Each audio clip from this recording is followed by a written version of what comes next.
ওমরে ফারুক বলেন, সাহাবাদের সাথে বিশ্বনবী একদিন বসা ছিলেন, আমরা হঠাৎ করে মৌমাছির আওয়াজ শুনতে পেলাম। ডানে বায়ে সামনে পেছনে খুঁজে দেখি কোথাও কোনো মৌমাছি নাই। আমার আর বুঝতে দেরি হলো না, তাহলে এটা মৌমাছি না, বিশ্বনবীর উপরে কোরআনের আয়াত নাজিল করছে কে? বিশ্বনবীর কাছে 7টা প্রক্রিয়ায় কোরআনের আয়াত নাজিল হতো। আমরা এই যে একটা কিতাবের ভিতরে কোরআন পেয়ে গেছি, কি সুন্দর 30 পারা। বিশ্বনবীর কাছে কি আল্লাহ তাআলা এইভাবে একটা কোরআন হাতে তুলে দিছিল? কথা কর। 23 বছরের লম্বা ডিউরেশনে, 23 বছরের লম্বা সময়ে নাজমান নাজমান ইয়ানি কালিলান কালিলান, অল্প অল্প করে হাসবা হাওয়াইজিল বাশার, মানব জাতির প্রয়োজন অনুসারে কোনদিন 1 আয়াত, কোনদিন 10 আয়াত, কোনদিন 5 আয়াত, এভাবে করে করে 23 বছরের লম্বা জিন্দেগিতে আল্লাহ পুরো কোরআনটা বিশ্বনবীর উপর নাজিল করেছে। বিশ্বনবীর কাছে এই যে কোরআন নাজিল হতো, এগুলোর অনেকগুলো প্রক্রিয়া আছে। সহিহ হাদিসে এসেছে অনেকগুলো প্রক্রিয়া পাওয়া যায়। 1 নাম্বার প্রক্রিয়া, মিসলা সালসালাতিল জারাস, ঘন্টার ধ্বনির মতো বিশ্বনবীর কাছে কোরআন পাঠাতো কে? ঘন্টা চিনেন না? এদিকে হাই স্কুল আছে লক্ষ্মীপুরে, আছে? এই হাই স্কুলে বা প্রাইমারি স্কুলে ছুটির সময় দপ্তরি ঘন্টা বাজায় না? ঘন্টা বাজালে কি হয়? আওয়াজ হয়। বিশ্বনবী বলেন, ঘন্টার ধ্বনির মতো বিকট আওয়াজে রব্বুল আলামিন আমার কাছে কোরআন পাঠাতো। এই পদ্ধতিতে বিশ্বনবীর কাছে যখন কোরআন আসতো, প্রচন্ড শীতের রাতে বিশ্বনবী ঘামতে ঘামতে হয়রান হয়ে যেতেন। সুবহানাল্লাহ, কি মজার কোরআন আমরা পাইছি, খুলি আর পড়ি। বিশ্বনবী এই কোরআনকে রিসিভ করতে কত কষ্ট করেছেন। শীতের রাতে, কনকনে শীতের রাতে এই কোরআনকে রিসিভ করতে যে উনি ঘেমে একাকার হয়ে যেতেন। এই হলো একটা প্রক্রিয়া, ঘন্টার মতো কোরআন আসতো। 2 নাম্বার প্রক্রিয়া, মিন ওয়ারাইল হিজাব, পর্দার অন্তরাল থেকে আল্লাহ নিজেই কোরআন পাঠিয়ে দিতেন। বিশ্বনবী আল্লাহরে সরাসরি দেখে নাই।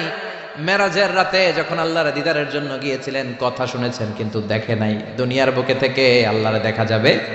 জান্নাতে না ঢুকে আল্লাহরে দেখা যাবে নাকি? কথা বলেন। আল্লাহর সৌন্দর্য দেখার মতো কোয়ালিটি আমাদের আছে? আল্লাহর চেয়ে সুন্দর কেউ আছে? দুনিয়া সুন্দর, মানুষ সুন্দর, আসমান সুন্দর, জমিন সুন্দর, সুন্দরে সুন্দরে পাল্লা, জানি না কত সুন্দর তুমি আল্লাহ, জানি না কত সুন্দর তুমি আল্লাহ। সুবহানাল্লাহ পড়েন।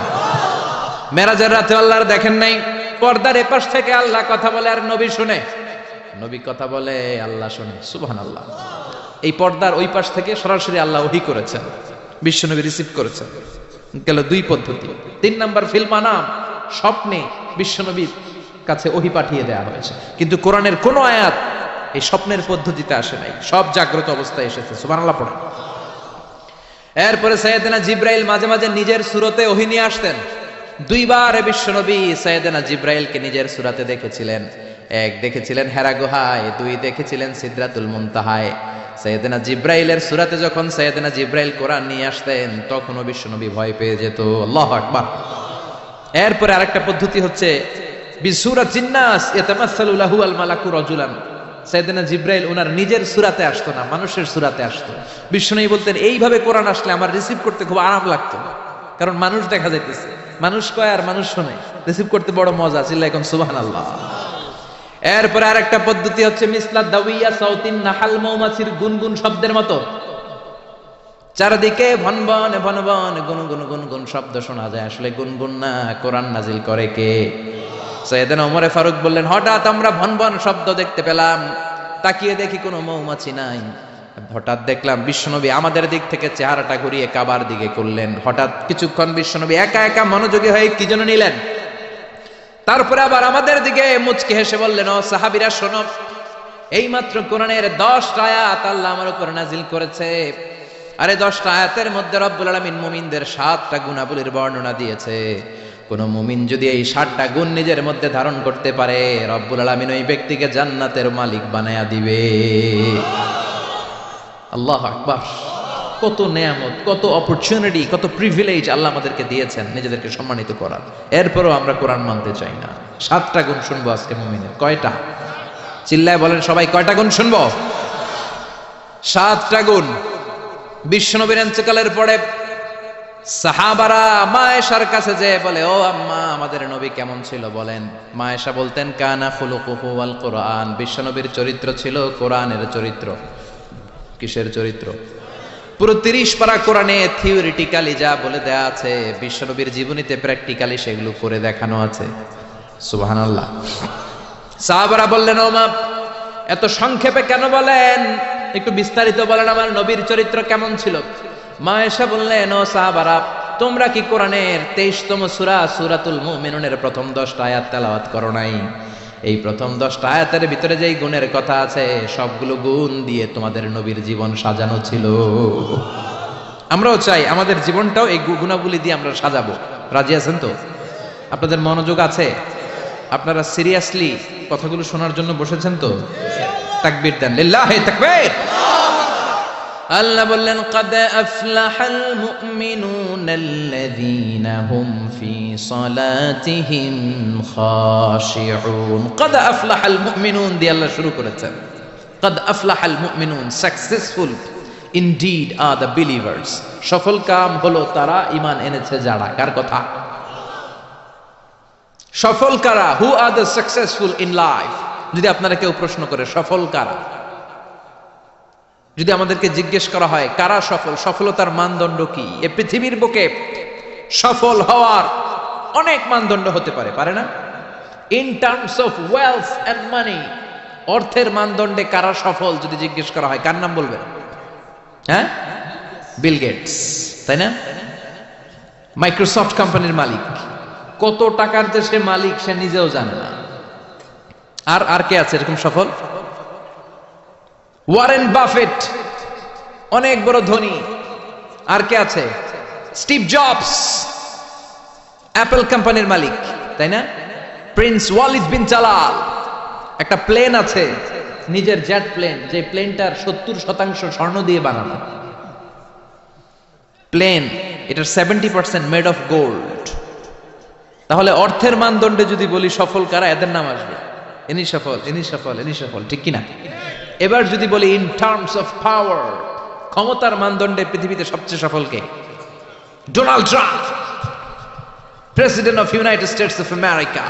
কি কয় নিজেই জানেন, আছে না নাই? আধা পাগল। সাইকিয়াট্রিস্টরা বলে ওর মাথার মধ্যে ঝামেলা আছে। কি কয় নিজেই বোঝে না, অবাক করা আচরণ করে, ছোট বাচ্চার মতো কথা বলে। তারা বলে গায়ে গতরে ডোনাল্ড ট্রাম্প বড় হয়েছে, কিন্তু মেন্টালিটি বড় হয় নাই, ছোট বাচ্চা। শরীরে বড় হয়েছে কিন্তু তার মানসিক অবস্থা ছোট বাচ্চার মতো। বাচ্চাকে লোকে ঘুষাঘুষি করে রাস্তায়। আমেরিকার প্রেসিডেন্ট, ক্ষমতার মানদণ্ডে সবচেয়ে বড় ক্ষমতাশীল Vladimir Putin, president of Russia. এরপরে নরেন্দ্র মোদী, চীনের, ওটার নাম কি? চীনের আগে ছিল হু জিনতাও। কি নাম? তোর নাম হচ্ছে হু জিনতাও।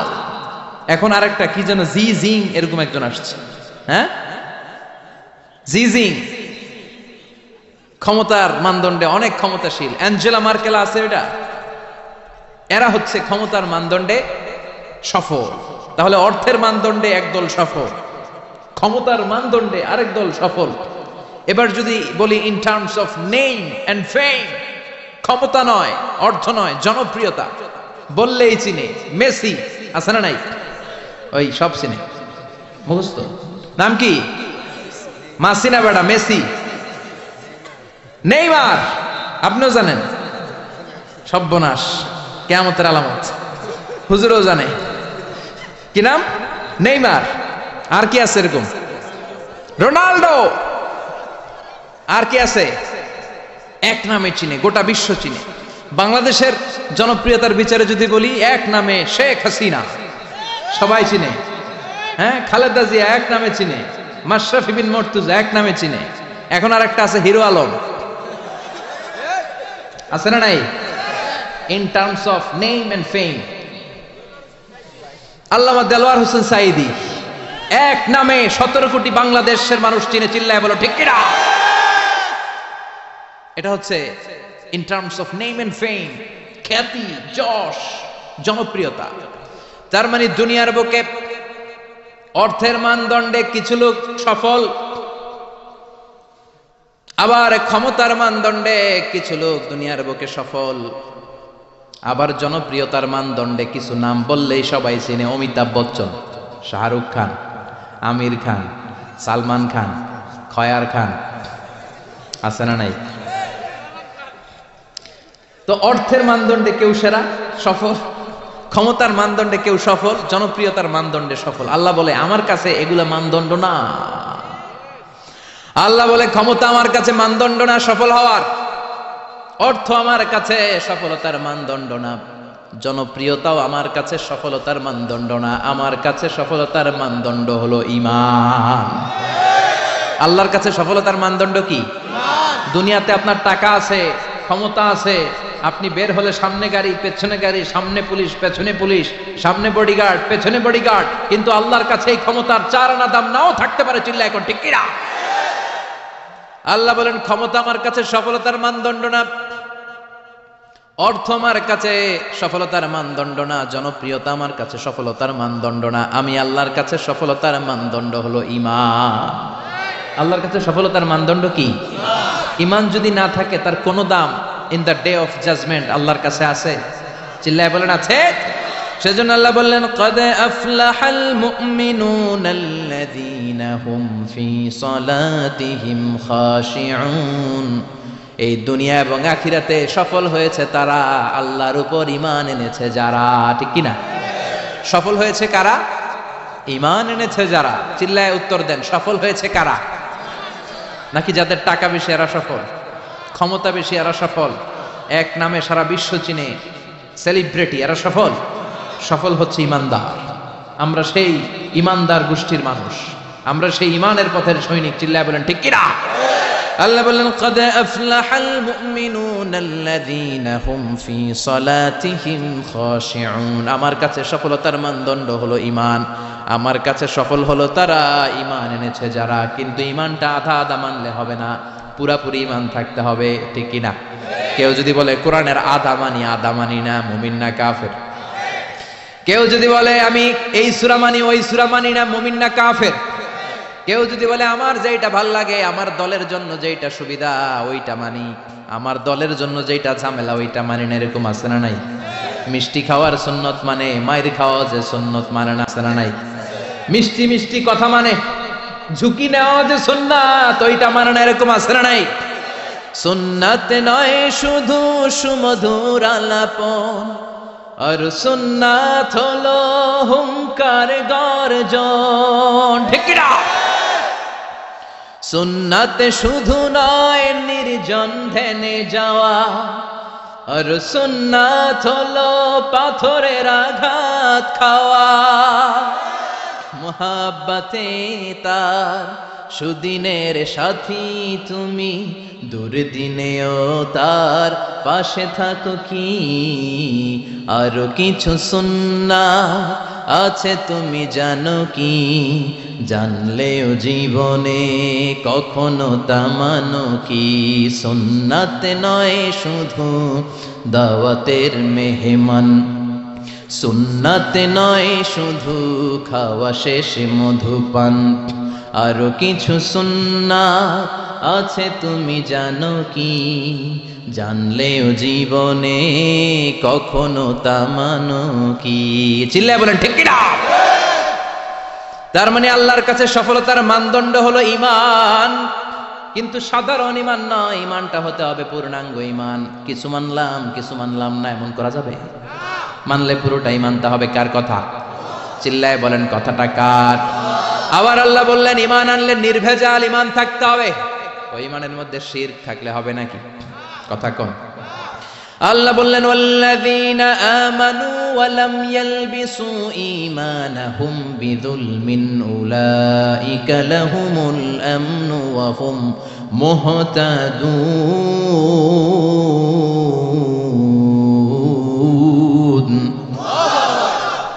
ঈমান আনার পরে ঈমানের সাথে যদি শিরকে তোমরা না মিলাও, তখন তোমাদের ঈমানটা নির্ভেজাল ঈমান হবে। তখন দুনিয়ার জীবনে তোমাদেরকে নিরাপত্তা দিবে কে?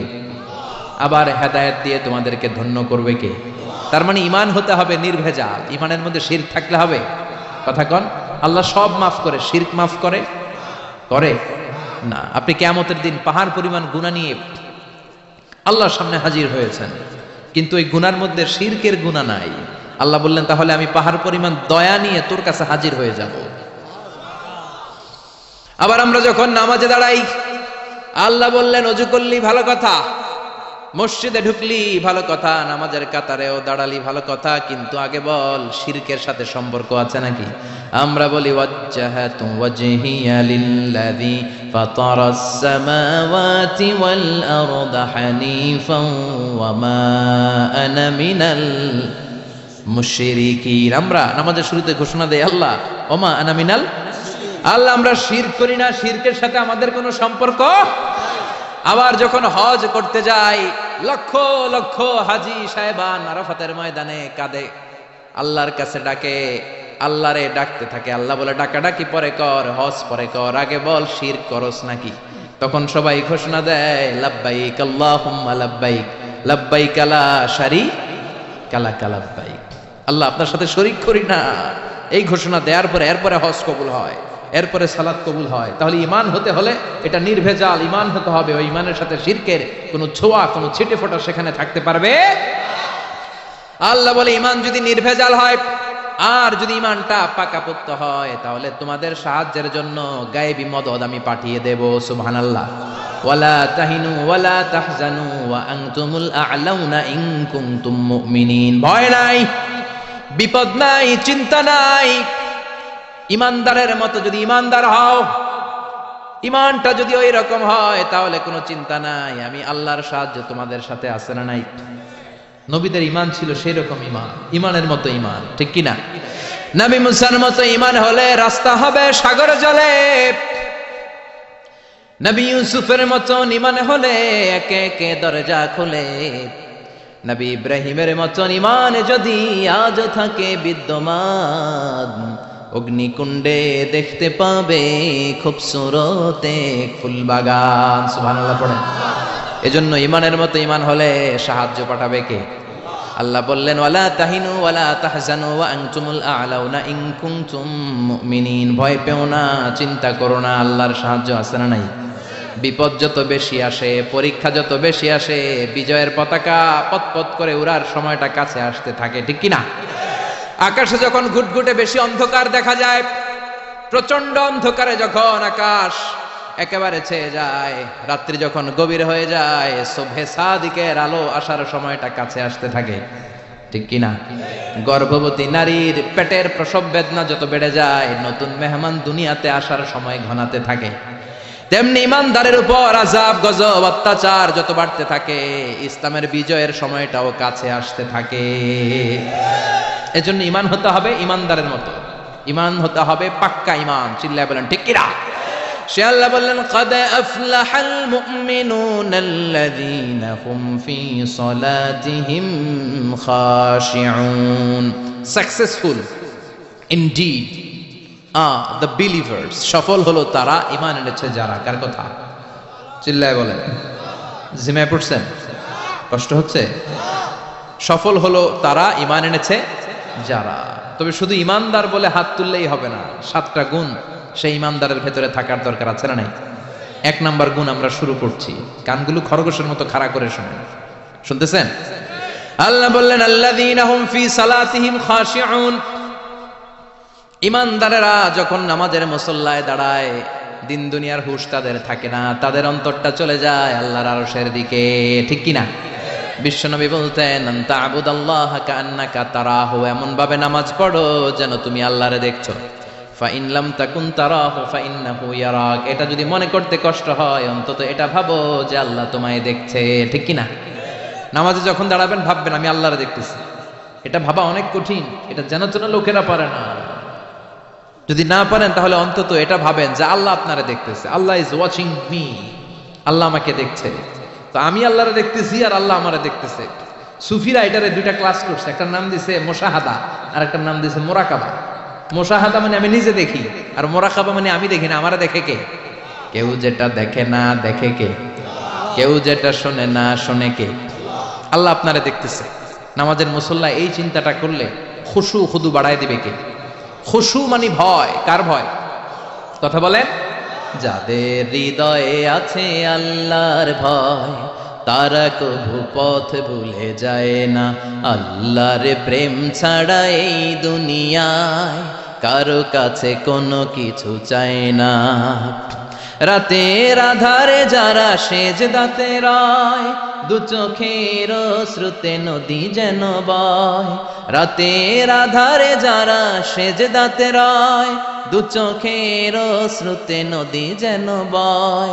ছলনার হাতছানি যতই আসুক, পেছনে ফিরেও সে তাকায় না। যাদের হৃদয়ে আছে আল্লাহর ভয়, তারা কভু পথ ভুলে যায় না। আল্লাহর প্রেম ছাড়া এই দুনিয়ায় কারো কাছে কোনো কিছু চায় না, কারো কাছে কোনো কিছু চায় না। ঠিক কি না? খুশু মানে আল্লাহর ভয়। আল্লাহর ভয় নিয়ে যদি কেউ মুসল্লার মধ্যে নামাজের জন্য দাঁড়ায়, তার মন ডানে বায়ে কোনো দিকে যেতে পারে নাকি? কথা বলেন। তার নজরটা থাকবে তার সিজদার দিকে। বান্দা যখন সিজদা থেকে নজর ডানে নেয়, আল্লাহ বলে বান্দা ফিরে আয়। আবার যখন বাম দিকে নজর করে, আল্লাহ ডাক দিয়ে বলে আকবিল ইয়া ইবাদি, আকবিল, ফিরে আয়। আবার যখন উপরের দিকে তাকায় বলে ফিরে আয়। এরকম আছে না নাই? নামাজও পড়ে এমনি, নামাজও পড়ে আবার এমনি চায়, নামাজও পড়ে আবার ঘড়ির দিকে চায়, আছে না নাই? না, আল্লাহ বলে আকবিল, বান্দা ফিরে আয়, ফিরে আয়, তাকাবি তো সেজদার দিকে। তিনবার নজর ডানে বায়ে যখন ঘোরানো হলো, তিনবারও যখন নজর ফিরায় না, আল্লাহ তখন ডেকে বলে লা হাজাত আলি লা সলাতিক, এই নামাজের কোনো দরকার আমার নাই। যে আল্লাহর জন্য ওযু করলেন, সময় দিলেন, এতক্ষণ ধরে নামাজ পড়লেন, ওই আল্লাহ যদি বলে তোর নামাজের দরকার নাই, তো কারে দিলেন নামাজ? এজন্য নামাজের মধ্যে তাড়াহুড়ো করা যাবে? খুশু, খুদু, খুশু মানে আল্লাহর ভয়।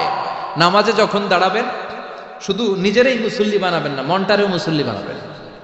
আমরা শুধু নিজেরা নামাজি হই, মনটারে নামাজি বানাই না। আমি ঠিকই আল্লাহু আকবার, মন চলে গেছে সৌদি আরব, মন চলে গেছে হিন্দি সিনেমার দিকে, মন চলে গেছে দোকানের দিকে, মন চলে গেছে ক্রিকেট খেলায়, আছে না নাই? উনি কিন্তু মুসল্লি, মসজিদে উনি কি মুসল্লি, উনি হাতে পায়ে একেবারে মুসল্লি, কিন্তু মনটারে মুসল্লি বানায় না। এজন্য মনটারেও নামাজি বানাতে হবে। আমরা বলি মনটারে কাজ দেন, মনটারে কখনো অলস বসে থাকতে দেয়া যায় না। আপনিও মুসল্লি হবেন, মনটারেও মুসল্লি বানাতে হবে, তা না হলে মন ডানে বায়ে ঘুরবে। মনের আরবি হচ্ছে কলব। কলব মানে যেটা নাড়াচাড়া করে। এটা এখন এদিকে, পরে ঢাকায়, এরপরে সৌদি আরব, এরপরে আমেরিকা। এটার পাসপোর্টও লাগে না, ভিসাও লাগে না, এটা খালি দৌড়ায়, ঠিক কিনা? এজন্য মনটারে নামাজি বানানোর দরকার আছে না নাই? এজন্য আল্লাহ বললেন কদ আফলাহাল মুমিনুনাল্লাযীনা হুম ফি সালাতিহিম খাশিউন। মুমিন বান্দাদের প্রথম গুণাবলী হলো, মুমিন বান্দারা যখন নামাজে পড়ে, মনটারে নিয়ে নামাজ পড়ে, নিজেও নামাজি, মনটাও নামাজি, ঠিক কি না? আমাদের অনেকের নামাজে মন বসে না। আমাদের অনেকে বলে হুজুর নামাজে দাঁড়ালে মন সাথে থাকে না, নামাজে শুধু ভুল হয়, সূরা যে কয়বার পড়ে নিজেও জানি না। এরকম আছে না নাই? এদিকে ওদিকে চলে যায়। এখন মনটারে কিভাবে আপনি এক জায়গায় আনবেন, কনসেন্ট্রেট করবেন কিভাবে? বিশ্বনবী একবার মসজিদে ঢুকে দেখলেন এক সাহাবী নামাজ পড়তেছে, আল্লাহু আকবার, নামাজের মধ্যে এরকম করতেছে। এরকম করে না অনেকে? নামাজের পরে দাড়িও টানে, দাড়িও চুলকে, আছে না নাই? নামাজ পরে জামাও সোজা করে, নামাজ পরে দাড়িও টানে। বিশ্বনবী বললেন লাউ খাশাআত কলবুহু লা খাশাআত জাওয়ারিহুহু, এর অন্তরে যদি আল্লাহর ভয় থাকতো, তাহলে এর অঙ্গ প্রত্যঙ্গের মধ্যেও এই ভয়ের ইম্প্যাক্ট পড়তো। এই সাহাবীর অন্তরে আল্লাহর ভয় নাই, খুশু নাই, এজন্য হাতে পায়ের মধ্যেও খুশু নাই, হাত একবার এদিকে নড়ে, আরেকবার ওদিকে নড়ে। আমাদের এরকম সমস্যা আছে না নাই? বিশ্বনবী বললেন তোমাদের যদি খুশু খুদু নামাজের মধ্যে বাড়াতে মনে চায়, নামাজের মুসল্লায় দাঁড়িয়ে হৃদয়টারে যদি আল্লাহর আরশে পাঠিয়ে দিতে মনে চায়, তাহলে নামাজের মুসল্লায় যখন দাঁড়াবা মনে করবা এটাই হতে পারে জীবনের শেষ নামাজ। 5টা টিপস দিব আপনাদের মনোযোগ বাড়ানোর জন্য। 5টা। কয়টা? নামাজে মনোযোগায়ন কিভাবে করবেন, 5টা টিপস খেয়াল করে রাখেন, কিভাবে নামাজের মনোযোগ বৃদ্ধি করবেন। টিপস নাম্বার 1, সল্লু সলাতান মুআদ্দিয়া, বিদায়ী নামাজ পড়বেন। মনে করবেন হতে পারে আজকের এই নামাজটাই আমার জীবনের শেষ নামাজ।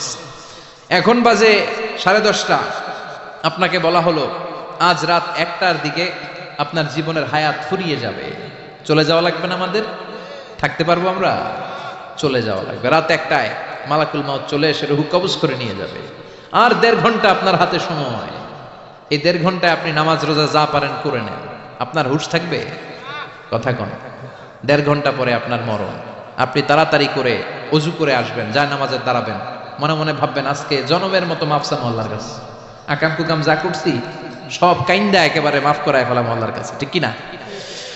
সেদিন আপনি অজু করবেন চমৎকার ভাবে পাঞ্জাবিটা পরে, আতর মেখে, টুপিটা পরে মুসল্লার মধ্যে দাঁড়িয়ে আল্লাহু আকবার বলে নামাজ শুরু করবেন। ওই দিনের নামাজে আপনার কোনো তাড়াহুড়ো নাই। আছে? আজীবন তাড়াহুড়ো করছেন, কিন্তু ওই দিন আপনার তাড়াহুড়ো নাই। ওই দিনের রুকুটা আপনার জীবনের শ্রেষ্ঠতম রুকু হয়ে যাবে। ওই দিনের সেজদাটা আপনার জীবনের শ্রেষ্ঠতম সেজদা হয়ে যাবে। ওই দিন আপনি সেজদায় পড়ে চোখের পানি দিয়ে জায়নামাজ ভিজিয়ে দিবেন না? কথা বলেন, দেবেন না? এর কারণ আপনি জেনে গেছেন এটাই আপনার জীবনের শেষ নামাজ, ঠিক কিনা? তো এই যে প্রত্যেক নামাজের সময় মসজিদে যে আল্লাহু আকবার বলে যে দাঁড়াই, এই নামাজের পরে আবার কোন নামাজের চান্স আমি জীবনে পাবো কিনা কোনো গ্যারান্টি আছে? চিল্লায় বলতে হবে, গ্যারান্টি আছে? আরো 30 মিনিট আমরা সবাই বেঁচে থাকবো, গ্যারান্টি? আরো 10 মিনিট বাঁচবো, গ্যারান্টি? শ্বাস যেটা ভিতরে নিলাম ফেলতে পারবো, কোনো গ্যারান্টি আছে? তাহলে প্রতিটা নামাজের সময় আমরা এই কথাটা ভাবি না কেন, যে হতে পারে এই নামাজটাই আমার জীবনের শেষ নামাজ, হতে পারে আজকের এই সেজদাটা আমার জীবনের শেষ সেজদা। চিল্লায় বলেন ঠিক কিনা? বিশ্বনবী শিখাই দিলেন মনোযোগায়নের প্রথম পদ্ধতি।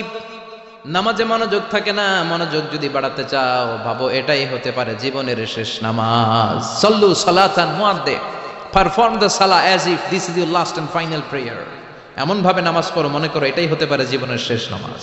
আজকে থেকে প্রত্যেকবার আল্লাহু আকবার বলার সময় এটা ভাবতে পারবো না আমরা, যে হতে পারে এই নামাজটা আমার শেষ নামাজ। এই চিন্তাটা মাথার মধ্যে রাখার দরকার আছে না নাই? সাইয়েদনা আলী রাদিয়াল্লাহু তাআলা আনহু, উনি যখন নামাজে দাঁড়াতেন দিন দুনিয়ার হুঁশ থাকতো না। উনার পায়ের মধ্যে জিহাদের ময়দানে তীর ঢুকেছে, তীর বের করতে গেলেই চিৎকার মারে, কাউরে তীর ধরতে দেয় না। বিশ্বনবী বললেন বেলাল আকিমিস সালাহ, নামাজের একামত দাও। নামাজ শুরু করার আগে এক সাহাবীরে বললেন নামাজের মাঝখান দিয়ে যে তুমি আলীর পা থেকে টেনে তীর বের করবে, কারণ আমি জানি আমার মেয়ের জামাই আলী যখন নামাজের যায় নামাজে দাঁড়ায় দিন দুনিয়ার কোনো হুঁশ আলীর আর থাকে না। একামতুল আল্লাহু আকবার, আল্লাহু আকবার। বিশ্বনবী নামাজ শুরু করলেন, রুকু দিলেন, সিজদা দিলেন। দ্বিতীয় রাকাতের জন্য যখন দাঁড়ালেন, বিশ্বনবীর কথা মতো এই সাহাবী যে কাতারের মাঝখানে সাইয়েদনা আলীর পা থেকে গায়ে যত জোর ছিল টান মেরে তীর বের করেছে, ফিনকে দিয়ে রক্ত বের হয়েছে। সাইয়েদনা আলী মুহূর্তের জন্য টের পায় নাই। নামাজ শেষ, সালাম ফিরালেন, তাকিয়ে দেখে পায়ে তীর নাই, চারদিকে শুধু রক্তের বন্যা। বিশ্বনবী বললেন ও আলী চিন্তা করো না, আমার কথা মতো এক সাহাবী তোমার পা থেকে তীর বের করেছে। আমি জানি যখন তুমি নামাজের মুসল্লায় দাঁড়িয়ে যাও তোমার মনটা দুনিয়ায় থাকে না, তোমার মনটা আল্লাহর আরশের দিকে চলে যায়। তোমার নামাজের মধ্যে খুশু খুদু এত বেড়ে যায়, আখিরাতের কথা এত তোমার স্মরণ হয়ে যায়, নামাজের মধ্যে তোমার পায়ের তীর টেনে বের করেছে, 1 সেকেন্ডের জন্যও তুমি টের পাও নাই রে আলী। সুবহানাল্লাহ। উনি মনে করতেন এটাই জীবনের শেষ নামাজ। সাহাবারা যখন মরুভূমিতে নামাজ পড়তে দাঁড়াতেন, আকাশের পাখিগুলো এসে সাহাবাদের মাথার মধ্যে বসে যেত। মরুভূমির পাখিগুলো মনে করতে এগুলো খেজুর গাছ। কি মনে করে বসতো? কথা বলে না, জোরে কন। আছে এলাকা আছে খেজুরের রস হয়? হ্যাঁ হইছে? খাইছেন? পাখিগুলো মনে করতে এগুলো খেজুর গাছ, কারণ সাহাবারা নড়ে না, চড়ে না, ডানে বায়ে তাকায় না। খেজুর গাছ যেদিন ঠায় দাঁড়িয়ে থাকে, সাহাবারা ঠায় দাঁড়িয়ে থেকে নামাজ পড়তেন। চিল্লায় কোন আল্লাহু আকবার। তাহলে মনোযোগ বৃদ্ধির 1 নাম্বার পদ্ধতি, মুসল্লায় যখন দাঁড়াবো ভাববো এটাই আমার জীবনের শেষ নামাজ, এরপরে হয়তো নামাজের সুযোগ নাও পেতে পারি, ঠিক কিনা? 2 নাম্বার পদ্ধতি হলো নামাজের মধ্যে আহকাম এবং আরকান গুলো ধীরস্থির ভাবে আদায় করতে হবে, তাড়াহুড়ো নামাজের মধ্যে করা যাবে না। আমাদের হানাফি মাযহাবে তা'দিলুল আরকান এটা ওয়াজিব। রুকুনগুলো আদায় করার সময় ধীরস্থির ভাবে আদায় করা এটা হানাফি মাযহাবে কি? ওয়াজিব। চিল্লায় বলেন এটা কি ওয়াজিব? তরক করলে কি করতে হয়? হ্যাঁ, সহু সেজদা দিতে হয়। কিন্তু অন্যান্য মাযহাবে এটা ফরজ, এটা বাদ দিলে আপনার নামাজই হবে না, তাড়াহুড়ো করলে নামাজই হবে না। বিশ্বনবী দেখলেন মসজিদে নববীতে এক সাহাবী নামাজ পড়ে, নামাজ শেষে নবীর কাছে আসলে বিশ্বনবী বললেন সল্লি ফা ইন্নাকা লাম তুসল্লি, নামাজ পড়ো কারণ তোমার নামাজ হয় নাই। সাহাবী আবার পড়লেন, আবার আসলেন, বিশ্বনবী বললেন সল্লি ফা ইন্নাকা লাম তুসল্লি, নামাজ পড়ো, তোমার নামাজ হয় নাই। সাহাবী আবার নামাজ পড়ে আবার নবীর কাছে আসলেন, বিশ্বনবী বললেন সল্লি ফা ইন্নাকা লাম তুসল্লি, নামাজ পড়ো, নামাজ হয় নাই। এবার সাহাবী এসে বলে, ও নবী, 3 বার পড়লাম, নামাজ আমার হয় না, এর চেয়ে ভালো নামাজ আমি পড়তে জানি না। বিশ্বনবী বললেন, তাহলে আসো আমি শিখাইয়া দেই। যখন নামাজে দাঁড়াবা ধীরস্থির ভাবে দাঁড়াবা, রুকুতে যখন যাবা পিঠটারে টান টান করে সোজা করে দিবা। বিশ্বনবী যখন রুকু দিতেন বিশ্বনবীর পিঠটা একেবারে স্ট্রেট ফরওয়ার্ড। সাহাবারা বলতেন বিশ্বনবীর রুকু দেওয়া পিঠের উপরে যদি পানি ভর্তি একটা গ্লাস রেখে দেওয়া হয়, পানিগুলা কাঁপবে না, গ্লাসটাও পড়বে না। সুবহানাল্লাহ। তার মানে বিশ্বনবীর রুকুর পিঠটা কেমন ছিল? Straight forward. বিশ্বনবী বললেন, রুকু থেকে দাঁড়াবা, ধীরস্থির ভাবে দাঁড়াও। আবার সেজদায় গেলে ধীরস্থির ভাবে যাও। আমাদের দেশে অনেকে রুকু থেকে কোন রকম মাথাটা তুলে আবার সেজদায় দৌড় মারে, আছে না নাই? লক্ষ্মীপুরে নাই, এদিকেও আছে। 2 সেজদার মাঝখানে ধীরস্থির ভাবে বসা হচ্ছে ওয়াজিব। অনেকে এক সেজদা থেকে কোন রকম মাথাটা একটু উপরের দিকে উঠিয়ে আরেক সেজদায় মুরগির মতো ঠোকর মারে, এরকম তো এদিকে নাই না? আবার অনেকে ইমাম সাহেবের আগে দৌড় মারে, আছে না নাই? ইমাম সাহেব সামি আল্লাহু লিমান হামিদা বলে দাঁড়াইছে, ওনার আর সহ্য হয় না, উনি আগে সেজদা দিবে, কিন্তু ইমামের আগেও যাইতে পারে না, মাঝখানে যাই হ্যাং হয়ে থাকে, আছে না নাই? মোবাইল মাঝে মাঝে হ্যাং হয় না, মানে সামনেও যায় না পিছনেও যায় না। তো ওনারাও ইমামের আগে সেজদায় যাবে, তো ইমাম যাইতে পারে না, উনিও যেতে পারে না, মাঝ অবস্থায় যায় কি হয়? হ্যাং। হ্যাং হইবেন আপনারা? হ্যাং হওয়া যাবে না। তাহলে মনোযোগ বাড়ানোর 2 নাম্বার পদ্ধতি হচ্ছে কি করবেন? ধীরস্থির ভাবে। There is no rushing in salah, there is no hastiness in salah। নামাজের মধ্যে কোনো তাড়াহুড়ো নাই। তাড়াহুড়ো করলে এটা নামাজ হয় না। এমনকি নামাজের দিকে বিশ্বনবী তাড়াহুড়ো করে যেতেও নিষেধ করেছেন। ইদা উকিমাতিস সালাহ, নামাজ যখন শুরু হয়ে যাবে ধীরস্থির ভাবে যাবেন, তাড়াহুড়ো করে যাওয়া যাবে না। 3 নাম্বার পদ্ধতি, জামাতে পড়বেন, তাহলে মনোযোগ বাড়ায় দিবে কে? বিশ্বনবী বলেন সালাতুল জামাআত আফদলু সালাতাল ফাজদি বি27 দারাজা। একা একা নামাজ পড়লে যতটুকু সওয়াব হয়, জামাতে নামাজ পড়লে 27 গুণ বেশি সওয়াব হয়। জামাতে পড়ার দরকার আছে না? জামাতে পড়লে আর মনোযোগ এদিক সেদিক যায় না। সবাই আল্লাহু আকবার, আমি আল্লাহু আকবার, সবাই আসসালামু আলাইকুম ওয়া রাহমাতুল্লাহ, আমি আসসালামু আলাইকুম ওয়া রাহমাতুল্লাহ, মন আমার এদিক সেদিক যাওয়ার সুযোগ আছে কম, ঠিক কি না? 4 নাম্বার, নামাজে যা বলেন অর্থ বোঝার চেষ্টা করেন। আমরা সালাতে যেটা বলি এটার অর্থ বুঝি না। আমরা প্রতিদিন বলি আলহামদুলিল্লাহি রাব্বিল আর রহমানির মালিকি, আবার বলি সামি আল্লাহু লিমান হামিদা, কি কইলাম বুঝি নাই। সুবহান রাব্বিয়াল আলা মানে কি জানি না। আত-তাহিয়াত লিল্লাহি ওয়াস সালাওয়াত ওয়াত তাইয়্যিবাত অর্থ কি জানি না। এজন্য সালাতে যা বলেন এটা বুঝে বুঝে বলার চেষ্টা করেন।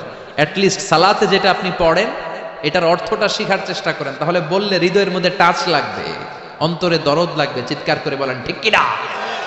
5 নাম্বার পদ্ধতি, নামাজের মধ্যে যে সুন্নাতগুলো আছে সুন্নাতগুলো আদায় করবেন, তাহলে নামাজের মধ্যে মনোযোগ বাড়ায়া দিবে কে? হাত তোলা সুন্নাত তোলেন। রফউল ইয়াদাইন যদি করেন, অভ্যাস যদি থাকে, বারবার হাত তোলা তুলেন, প্রতিবার তুললে 10টা করে সওয়াব। আমিন বলবেন, যে মসজিদে জোরে জোরে বলেন, আস্তে তো আস্তে বলেন, কিন্তু বইলেন, বলার দরকার আছে না নাই? বিশ্বনবী বললেন ইদা আম্মানাল ইমাম আমিনু, ইমাম যখন আমিন বলে তোমরাও আমিন বলো, কারণ তোমরাও যখন আমিন বলো ফেরেশতারাও আমিন বলে। তোমাদের আমিন ফেরেশতাদের আমিন যখন মিলে যায় তোমাদের জীবনের সব গুনাহ মাফ করে দেয় কে? এজন্য আমিন জোরে কোন বাস্তে কোন বলবেন, এটা ছাড়বেন না। তাশাহুদের মধ্যে আঙ্গুল তুলবেন, হয় নাড়াবেন নয় তুলে রাখবেন, এটা সুন্নাহ।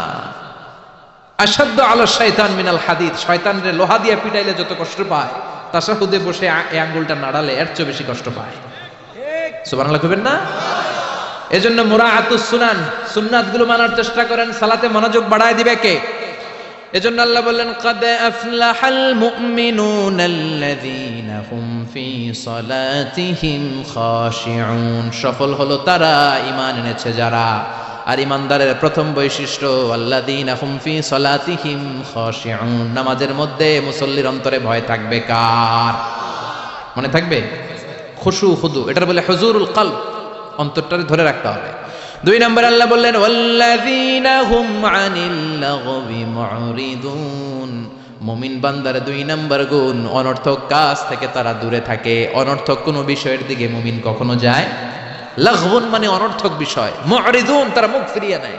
অনর্থক কোনো কাজে মুমিন যায়, যেই কাজে সওয়াব নাই ওই কাজ মুমিন করে, যেই কাজে গুনাহ হয় ওই কাজে যাওয়া যাবে? কথা বলেন। মুমিন যাবে ওই কাজে যেই কাজ করলে মানবতার কল্যাণ আছে না নাই? মুমিন করবে ওই কাজ যেই কাজ করলে আমলনামাটারে সওয়াব দিয়ে পূর্ণ করে দিবে কে? এজন্য বিশ্বনবী বলতেন মিন হুসনি ইসলামিল মারই তারকুহু মা লা ইয়ানি, ব্যক্তির ইসলামের সৌন্দর্য হলো ব্যক্তি তার জীবন থেকে অনর্থক সব কাজ বের করে দিবে। যাই করবেন অর্থবোধক হইতে হবে। অনর্থক কোনো কাজ করা যাবে? কথা কন। আপনি যেটা বলবেন এটার জন্য অর্থ থাকে, আপনি যেটা করবেন এটার জন্য অর্থ থাকে। আপনি যে অর্থটা খরচ করবেন, সম্পদ খরচ করবেন, এটাও অনর্থক অপ্রয়োজনে খরচ করা যাবে? অপ্রয়োজনে কোনো কাজ করা যাবে? কারণ মুমিন জানে মুমিনের মুখ দিয়ে যেটাই বের হয় এটা লেখার জন্য ফেরেশতা আছে না নাই? কিরামান কাতিবিনা ইয়ালামুনা মা তাফআলুন।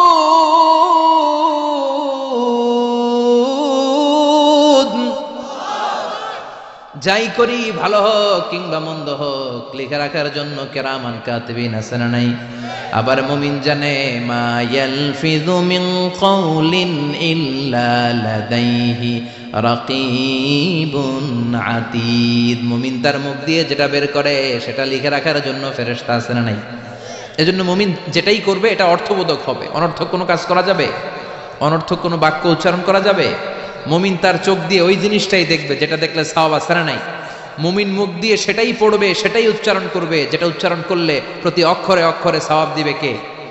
চিল্লায় বলেন কে?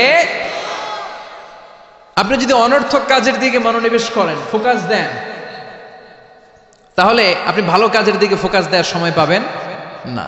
আমাদের দেশের ছেলেপেলেরা যত আজে বাজে কাজ আছে এগুলো নিয়ে ব্যস্ত আছে না নাই? হিন্দি সিনেমা, ওই যে হুজুর কইতেছে মোবাইল নিয়ে টিপা টিপি আছে না নাই? খেলাধুলা, রাজনীতি, এগুলো নিয়ে ব্যস্ত। ফলে ভালো কাজে তারা ফোকাস দিতে পারে না। আর যারাই এগুলো থেকে বেরিয়ে কনস্ট্রাকটিভ কাজ করে তাদের জীবনটারে বরকতময় করে দেয় কে? আমি দেখলাম কিছু যুবক এক জায়গায় ওয়ালের মধ্যে লিখেছে মানবতার দেয়াল। কি লিখেছে? এখানে লিখছে যেটা আপনার দরকার নেই রেখে যান, আর এই পাশে লিখছে যেটা আপনার দরকার লইয়া যান। সুবহানাল্লাহ কোন? তার মানে শীতকালে আপনার যে অতিরিক্ত শীতের পোশাকগুলো দরকার নাই এই হ্যাঙ্গারে ঝুলিয়ে যান। মসজিদে খুব কোন মসজিদের সামনে করেছে মানবতার দেয়াল। এই দেয়ালের এই পাশে অনেকগুলো হ্যাঙ্গার দেওয়া। তারা বলেছে যে এই শীতের পোশাকগুলো আপনার দরকার নেই দিয়ে যান, আর যাদের শীতের কাপড় নাই তারা এখান থেকে নিয়ে যান। এই যে তার চিন্তা, এটা হচ্ছে ইনোভেটিভ চিন্তা।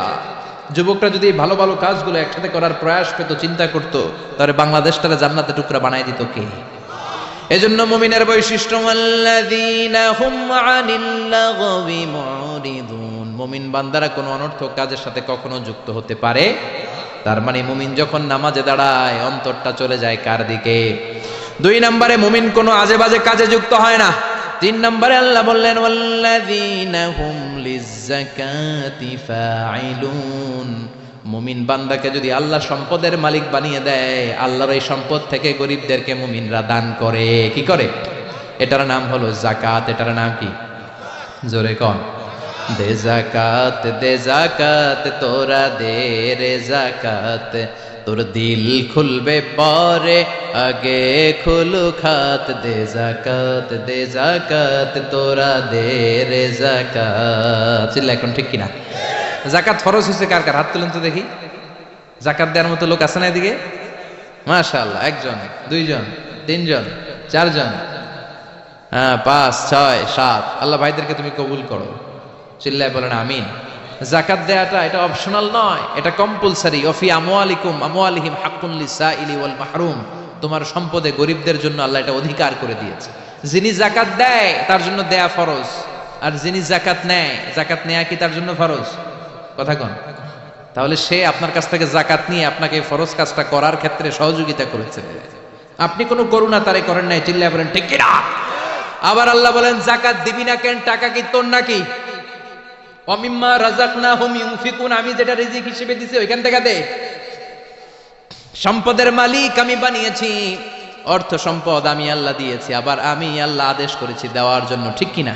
ইসলাম চায় না রাস্তার এক পাশে পাঁচতলা আরেক পাশে গাছতলা।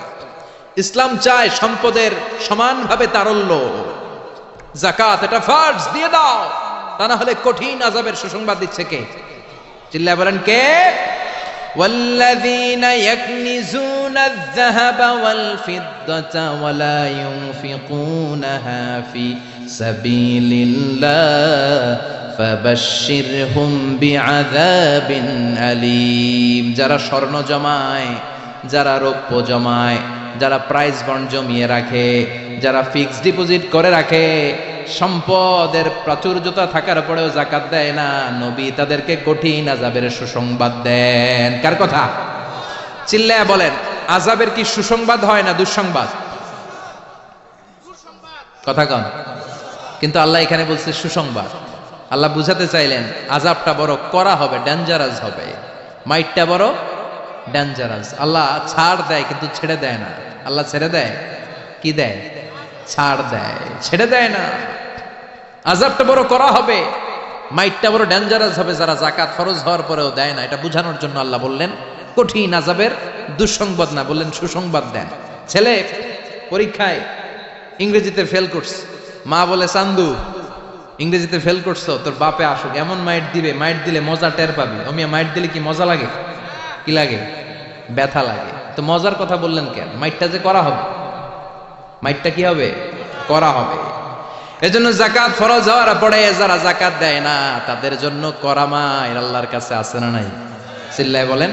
অনেকে দেখবেন যাকাতের শাড়ি দেয়, যাকাতের লুঙ্গি দেয়। যাকাতের শাড়ি বলতে কোনো শাড়ি আছে? কথা কন। এমন শাড়ি, এমন পাতলা শাড়ি একবার ধুইলে দ্বিতীয়বার আর পরা যায়। শাড়ি আমনের দিকে বেসকি দিয়ে চায় থাকে, রং নাই, আছে না নাই? আবার এই শাড়ির লুঙ্গিগুলো নেওয়ার জন্য যারা লাইন ধরে ঢুকে এরাও পদপৃষ্ট হয়ে মারা যায়, আছে না নাই? কিছু ভিডিও ক্লিপসে আমরা দেখলাম যে হাজার হাজার মানুষ এই পাতলা বাজারের সবচাইতে নিম্নমানের সুতা দিয়ে বানানো যাকাতের শাড়ি নেওয়ার জন্য এসেছে, ধাক্কা ধাক্কি আর ভিড়ে পদপৃষ্ট হয়ে অনেকগুলো মহিলা মারা গিয়েছে। কিয়ামতের দিন এই যাকাত নামের এই কলঙ্ক সাজানোর জন্য যে এই আয়োজন করেছিল তাকে আল্লাহর সুপ্রিম কোর্টের কাঠগড়ায় জবাবদিহিতা করতে হবে। চিল্লায় বলেন ঠিক কিনা? যাকাত এটা ছেলে খেলা না, এটা পুতুল খেলা না, এটা যেমন মনে চায় কিছু টাকা পয়সা মানুষের হাতে হাতে 200 করে দিলাম, এইটা না। একজনকে এমন ভাবে যাকাত দাও যেন ওই টাকা দিয়ে তার কর্মসংস্থান হয়, ওই টাকা দিয়ে যেন রুজি রোজগার করে কিছু খেতে পারে, ঠিক কিনা? বুঝতে পেরেছেন? যাকাতের টাকা এমন না 10 টাকা করে আমি 500 জন ফকিরে দিয়ে দিলাম, এটা নয়। একজনের একটা সিএনজি কিনে দেন, তাহলে সিএনজি চালায়া সে তার ফ্যামিলিকে ভরণ পোষণ দিতে পারবে, আর কোথাও যে হাত পাতা লাগবে না। একটা গাভী কিনে দেন, গাভীর দুধ বিক্রি করে ওর জীবন চলে যাবে, ঠিক কিনা? একটা টঙের দোকান, চায়ের দোকান করে দেন, ঝালমুড়ির দোকান বানায় দেন, ওইটা বিক্রি করে করে ওর জীবন চলে যাবে, সুন্দর চলবে, ফ্যামিলিটা চলবে, আর কোথাও যে তার হাত পাতা লাগবে। এটা হচ্ছে যাকাত দেওয়ার পদ্ধতি। আল্লাহ আমাদেরকে বোঝার তৌফিক দাও। চিল্লায় পড়েন আমিন। এরপর আল্লাহ বললেন ওয়াল্লাযীনা হুম লিফুরুজিহিম হাফিযুন। মুমিন বান্দার 4 নম্বর গুণ, তারা তাদের লজ্জাস্থানের হেফাজত করে, তাদের প্রাইভেটকে তারা হেফাজত করে। লজ্জাস্থানের হেফাজত, যুবকদের ওয়াজ। বিশ্বনবী বলেন মাইয়াদমান লি মা বাইনা লিহিয়াইহি ওয়া মা বাইনা রিজলাইহি আদমান লাহুল জান্নাহ। আমার কোন উম্মত তার 2 চোয়ালের মাঝখানে যা আছে, মানে জিহ্বা, এই জিহ্বা আর 2 পায়ের মাঝখানে যা আছে তার প্রাইভেট, তার লজ্জাস্থানের গ্যারান্টি যদি আমারে দেয় যে এই 2টা অঙ্গের কোনো পাপ গুনাহ সে করবে না, আমি তাকে জান্নাতের গ্যারান্টি দেই। সুবহানাল্লাহ বাড়িতে যায় বলেন। এজন্য আল্লাহ বললেন যুবকেরা খবরদার, নজরকে নিচের দিকে করো। কুল লিল মুমিনিনা ইয়াগুদ্দু মিন আবসারিহিম ওয়া ইয়াহফাযু ফুরুজাহুম। আল্লাহ বললেন ও যুবক, নজরটারে নিচের দিকে নামাও, কারণ নজরটা বড় ভয়ঙ্কর। আন-নাযার সাহামুন মাসমুম মিন সিহামি ইবলিস। এই নজর হচ্ছে শয়তানের বিষ মাখানো তীরবানের মধ্য থেকে ভয়ঙ্কর একটা তীরবান। এই তীর দিয়ে শয়তান যুবক যুবতীদেরকে কাবু করে ফেলে, ঠিক কিনা? প্রথমে নজর, হুট করে কেউ পাপ কাজ করে না, আগে নজর, তারপরে স্পর্শ, তারপরে পাপ কাজ, আছে না নাই? এজন্য নজরের হেফাজত করতে বলেছে কে? আল্লাহ বললেন ওয়াল্লাযীনা হুম লিফুরুজিহিম হাফিযুন। মুমিন বান্দার 4 নাম্বার গুণাবলী হলো মুমিন বান্দারা তাদের লজ্জাস্থানের হেফাজত করে, তারা তাদের নজরকে হেফাজত করে। বিশ্বনবী নিজের মেয়ের জামাতা আলীরে বললেন, ও আলী, নজরকে বাঁচাও। ভুল করে নজর যদি একবার কোন নারীর চেহারার দিকে পড়ে যায় রে আলী, দ্বিতীয়বার দিও না। একবার ক্ষমা, দ্বিতীয়বার গুনাহ, ঠিক কিনা? এজন্য নজর হেফাজতের দরকার আছে না নাই? কয়টা গেল? 4টা। এরপর আল্লাহ বললেন, ওয়াল্লাযীনা হুম লিআমানাতিহিম ওয়া আহদিহিম রাউন। মুমিন বান্দার 5 নাম্বার গুণাবলী হলো মুমিন বান্দারা আমানতের খেয়ানত করে না, করে আমানতের হেফাজত করে। আর প্রতিশ্রুতি দিলে প্রতিশ্রুতি রাখে। আমানত, ট্রাস্টওয়ার্দিনেস। বিশ্বনবীর নাম ছিল আল আমিন, as-সাদিক আল আমিন। মক্কায় বিশ্বনবীর চাইতে বিশ্বস্ত কেউ ছিল? চিল্লায় বলেন। সবাই এসে বিশ্বনবীর কাছে আমানত রেখে যেত। দল করতো আবু জাহেলের, দল করে কার? আমানত রাখে কার কাছে? সুবহানাল্লাহ কইবেন না? লোকজন যখন তায়েফে বেড়াতে যেত, দামি দামি জিনিস এনে বিশ্বনবীরে বলতো, আব্দুল্লাহর বেটা মুহাম্মদ, এই দামি জিনিসটা তোমার কাছে রাখলাম, রাখো। বিশ্বনবী বলতেন, দল করো আবু জাহিল্লার কাছে রাখো। তারা বলতো, আবু জাহেলের কাছে রাখা যাবে না, কারণ আবু জাহিল্লায় ডাকাত, খাইয়া ফেলাইবো। কথা কন, খাইয়া ফেলে না? ব্রিজ ভেঙে গেলে দেখা যায় যে রড নাই, আছে কি? তার মানে লোহা গেছে কই? রড কই? এক একটার পেটের ভিতরে আল্লাহ 10টা করে পাকস্থলী দিচ্ছে। কথা কন, 10টা পাকস্থলী না হইলে লোহা হজম করা যায়? কথা বলেন। সিমেন্ট খায় ফেলায়, টিন খায়, টিন আছে না নাই? পারলে পুরা দেশটা খায়া ফেলায়। ওই যে কয় শেয়ার বাজার খায়া ফেলায়, আছে না নাই? হলমার্ক খায়া ফেলায়, দেশটারে খায়া ফেলায়, আছে না নাই? আমানতের খেয়ানত করা যাবে না। ইন্নাল্লাহ ইয়া'মুরুকুম আন তুআদ্দুল আমানাত ইলা আহলিহা। আল্লাহ অর্ডার করেছেন আমানতের হকদার যে হাতে পৌঁছে দাও। কার কথা? আমানতের যে খেয়ানত করে বিশ্বনবী তারে বলেছেন মুনাফিক। মুনাফিকের কয়েকটা আলামত বলেছেন বিশ্বনবী। আয়াতুল মুনাফিকি সালাস, ইদা হাদ্দাসা কাযাবা, মুনাফিক যখন কথা বলে মিথ্যা বলে। ওয়া ইদা ওয়াআদা আখলাফা, ওয়াদা দিলে খেলাফ করে। ওয়া ইদা আতুমিনা খানা, আমানত রাখলে আমানতের খেয়ানত করে, ঠিক কিনা? আমানত এটা ব্যাপক বিষয়। এই যে আপনার সুস্বাস্থ্য, এটা আপনার কাছে আমানত। আপনার চেহারা সুন্দর, এটা আমানত। আপনার স্ত্রী, আপনার সন্তান আপনার কাছে আমানত। আপনি সমাজে খুব ফেমাস, এটা আপনার কাছে আমানত। যাকে আল্লাহ যেই দায়িত্ব দিয়েছে ওইটা আল্লাহ তার কাছে আমানত রেখেছে, ঠিক কিনা? ইমাম সাহেব, মসজিদের সবকিছু আপনার কাছে আমানত। চেয়ারম্যান সাহেব আপনার কাছে, এই ইউনিয়ন পরিষদের সবকিছু আমানত। মেম্বার সাহেব আপনারও আমানত। আবার যিনি মেম্বার অফ দ্য পার্লামেন্ট, এই নির্বাচনী এলাকা পুরোটাই আপনার কাছে আমানত। চিল্লায় কোন, ঠিক কিনা? যিনি মন্ত্রী, পুরো মন্ত্রণালয় আপনার কাছে আমানত।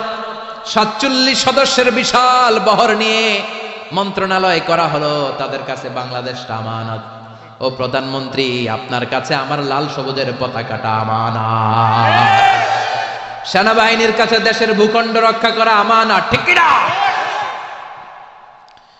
মেম্বার অফ দ্য পার্লামেন্ট, আপনার নির্বাচনী এলাকায় যদি ইয়াবার আসর জমে, ওই ইয়াবার আসর যদি আপনি ভেঙে না দেন, আপনার নির্বাচনী এলাকায় যদি টেন্ডারবাজি হয়, আপনার নির্বাচনী এলাকায় যদি চাঁদাবাজি হয়, আপনার নির্বাচনী এলাকায় যদি যৌতুকের জন্য কোনো মায়ের গায়ে হাত দেয়া হয়, কিয়ামতের দিন আল্লাহ আপনারে ছাড়বে না, ঠিক কি না? এই সমাজটা রক্ষা করা তোমার আমানত।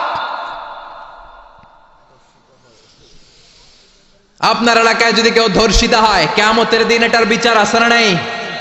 দুনিয়ার বুকে বিচার নাই, কিন্তু আখিরাতে বিচার আছে না নাই? এক একজন জনপ্রতিনিধির কাঁধে যে কত বড় আমানত। শীতের রাতে, কনকনে শীতের রাতে বাস স্ট্যান্ডে, রিক্সা স্ট্যান্ডে, সিএনজি স্ট্যান্ডে কম্বল নাই, কাঁথা নাই, লোকগুলো ঘুমায়। এদের গায়ে কাঁথা দিয়ে দেওয়া আপনার দায়িত্ব। চিল্লা এখন, ঠিক কিনা? পথ শিশুগুলোরে সেবা করা আপনার দায়িত্ব। সুবিধা বঞ্চিত মানুষগুলোরে ভাতা দেওয়া আপনার দায়িত্ব। আপনার এরিয়ার মধ্যে যা কাম কুকাম হয়, এগুলো সব আপনার উপর আমানত ছিল। চিল্লা এখন, ঠিক কিনা? এটা ব্যাপক বিষয়। মুমিনের কাজ হচ্ছে আমানতের খেয়ানত করে না। যার যে দায়িত্ব, সে আমানতকে পূর্ণ করে দেয়। সে আমানতের খেয়ানত করে না, আমানতের হেফাজত করে। আবার বিশ্বনবী বললেন, কারো কোনো গোপন জিনিস যদি তুমি জেনে যাও, এটা লোক লুকিয়ে রাখা, এটা তোমার জন্য আমানত, ঠিক কিনা? অন্যের আসরার গোপন জিনিস যদি আপনি প্রচার করার দায়িত্ব নেন, আপনার গোমর ফাঁস করে দেওয়ার দায়িত্ব নিবে কে? এজন্য আল্লাহ বললেন, ওয়াল্লাযীনা হুম লিআমানাতিহিম ওয়া আহদিহিম রাউন। মুমিন বান্দার 5 নাম্বার গুণ, মুমিন বান্দার আমানতের খেয়ানত করে না। 6 নাম্বার গুণ হলো আহদিহিম রাউন, মুমিন বান্দারা প্রতিশ্রুতি দিলে প্রতিশ্রুতি নষ্ট করে না। আহাদ মানে প্রমিস। ইন্নাল আহদা কানা মাসউলা, কি কি ওয়াদা আপনি দিবেন, কথা দিবেন, এই কথাগুলো রেখেছেন কিনা জিজ্ঞেস করবে কে? আমরা মাইক পেলে কথা দেওয়ার সময় হাজার কথা দেই, এইটা দিব, ওইটা দিব, ব্লাউজ দেব, মোবাইল দেব, আছে না নাই? কথা কন। টাকা দেব, চাকরি দেব, ভাতা দেব, দেশের চেহারা পাল্টায় দেব, আছে না নাই? পরে সময় মতো সব ভুলে যায়, ডিগবাজি মারে, এরকম আছে না নাই? আপনি যেটা দিয়েছেন কথা, কিয়ামতের দিন সেই কথাটা রেখেছেন কিনা, in the day of judgement আপনারা জিজ্ঞেস করবে কে? চিল্লায় বলেন কে? সব শেষে আল্লাহ বললেন, ওয়াল্লাযীনা হুম আলা সালাওয়াতিহিম ইউহাফিযুন। মুমিন বান্দার 7 নাম্বার গুণ, তারা সবকিছু নষ্ট হতে দিতে রাজি, কিন্তু তাদের সালাত নষ্ট হতে দিতে রাজি না, ঠিক কি না? যে কোনো পরিস্থিতিতে মুমিন নামাজ পড়ে। ওযুর পানি নাই, মুমিন কি করে? তায়াম্মুম করে।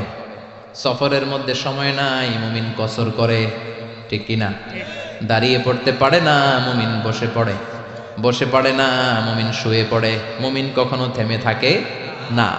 আপনি প্লেনে আছেন তখন নামাজ পড়েন, জাহাজের মধ্যে আছেন তখন নামাজ পড়েন, জমিনে আছেন তখনও পড়েন।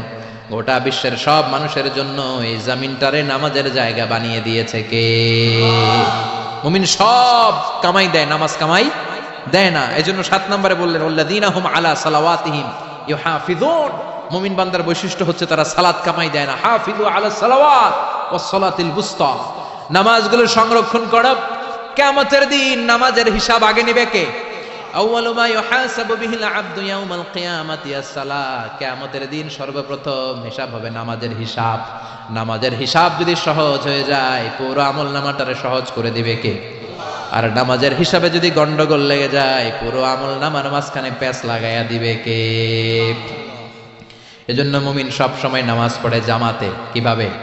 সালাতে কায়েম করো, সালাতে কায়েম করো, হবে সম্মানী তুমি, হবে জান্নাতি তুমি, হবে সম্মানী তুমি, হবে জান্নাতি তুমি।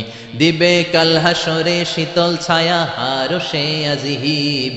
রব্বিয়াল আলা, রব্বিয়াল আযীম, রব্বিয়াল আলা, রব্বিয়াল আযীম, ঠিক কি না? নামাজগুলো জামাতে পড়া যাবে। আজকের মাহফিলে কি আমরা এই সিদ্ধান্তে আসতে পারি না যে আমরা পারতপক্ষে জামাত নষ্ট করব না, 5 ওয়াক্ত সালাত জামাতের সাথে আদায় করার চেষ্টা করব? হাত তুলে কি আল্লাহরে দেখানো যাবে? দেখানো যাবে মুসলমান? ডাক দিয়ে আল্লাহরে বলেন আল্লাহ, আর জোরে আল্লাহরে ডাকেন, পড়েন আল্লাহ। হাত তুলে ওয়াদা করলাম 5 ওয়াক্ত সালাত জামাতের সাথে। গলার আওয়াজ ছোট হয়ে আসছে, আওয়াজ করে বলেন, হে আল্লাহ, হাত তুলে ওয়াদা করলাম 5 ওয়াক্ত সালাত জামাতের সাথে আদায় করার চেষ্টা করব, তুমি তৌফিক দাও, আমিন। আর জোরে পড়েন আমিন। এরপর আল্লাহ বললেন, উলাইকা হুমুল ওয়ারিসুনাল্লাযীনা ইয়ারিসুনাল ফিরদাউসা হুম ফিহা খালিদুন। এই 7টা গুণ যদি কোনো মুমিন তার জীবনের মধ্যে ধারণ করতে পারে, বাবা মারা গেলে যেমনি ছেলেরা সম্পদের ওয়ারিস হয়, ওই মুমিন বান্দাদেরকে জান্নাতুল ফেরদাউসের ওয়ারিস বানায়া দিবে কে? মানতে রাজি আছেন তো? প্রথমে কি বলছি? আল্লাযীনা হুম ফি সালাতিহিম খাশিউন। মুমিন যখন নামাজে দাঁড়ায়, অন্তরে আল্লাহর ভয় নিয়ে নামাজে দাঁড়ায়, এদিক সেদিক তার মন ছোটাছুটি করে। 2 নম্বরে বলেছি, ওয়াল্লাযীনা হুম আনিল লাগবি মুরিদুন। মুমিন অনর্থক কাজকে এড়িয়ে চলে। মুমিন যা করে ভালোটা করে, কল্যাণের পথে চলে, ঠিক কি না? তারপরে বলেছি, ওয়াল্লাযীনা হুম লিয-যাকাতি ফাইলুন। মুমিন দান করে, অল্প দান করলেও এটারে কিয়ামতের দিন বড় করে দিবে কে? এরপরে মুমিন তার লজ্জাস্থানের হেফাজত করে। তারপরে মুমিন যদি মুমিনের কাছে আমানত রাখা হলে ওই আমানতের হেফাজত করে। তারপরে মুমিন যদি কারোর কাছে ওয়াদা দেয়, কোনো প্রতিশ্রুতি দেয়, প্রতিশ্রুতি রক্ষা করে। তারপরে মুমিন সব কামাই করে কিন্তু নামাজ কামাই করে ওয়াল্লাযীনা হুম আলাস সালাওয়াতি ইউহাফিজুন, তারা সালাতকে হেফাজত করে। সব নষ্ট হয়, তাদের সালাত নষ্ট হয় না। চিল্লায় এখন ঠিক কিনা? এই 7টা গুণ কোন মুমিনের মধ্যে থাকলে তার জান্নাতের মালিক বানায় দিবে কে? এই 7টা বৈশিষ্ট্যের উপর, গুণের উপর কি আমরা আমল করতে পারি না? পারবো না ইনশাআল্লাহ? আল্লাহ আমাদের সবাইকে কথাগুলো বুঝার ও আমল করার তৌফিক দান করুক। আমরা পড়ি আমিন। যা বলেছি কোরআন সুন্নাহর আলোকে বলেছি, বানিয়ে বলি নাই। তারপরেও আমার মনের অজান্তে কোনো মিস ইনফরমেশন যদি আমার মুখ ফসকে বেরিয়ে যায়, সেগুলো যেন আল্লাহ তাআলা আমাদের স্মৃতিপট থেকে মুছে দেয়। পড়েন আমিন। সত্য, সুন্দর, কল্যাণকর, হকের পক্ষে যা বললাম তার সবটুকুন আল্লাহ তাআলা প্রথমে আমাকে আমলের তৌফিক দান করে এবং আপনাদের সবাইকে যেন আমলের তৌফিক দান করে। আমরা পড়ি আমিন। আপনারা সবাই ভালো থাকবেন, সুস্থ থাকবেন, সুন্দর থাকবেন। আবার হয়তো দেখা হয়ে যাবে কোনো তাফসীরুল কোরআনের ময়দানে। সুবহানাকাল্লাহুম্মা ওয়া বিহামদিকা আশহাদু আল্লা ইলাহা ইল্লা আনতা আস্তাগফিরুকা ওয়া আতুবু ইলাইক। বসেন। এই উঠলেন কেন? এখানে উঠছেন কেন? প্রোগ্রাম শেষ হইছে? শুরুতে কথা দিবেন, ওয়াল্লাযীনা হুম লিআমানাতিহিম ওয়া আহদিহিম রাউন। মুমিন বান্দারা কথা দিলে কথা রাখে। শুরুতে কথা দিয়েছেন, একসাথে যাবেন, উঠলেন কেন?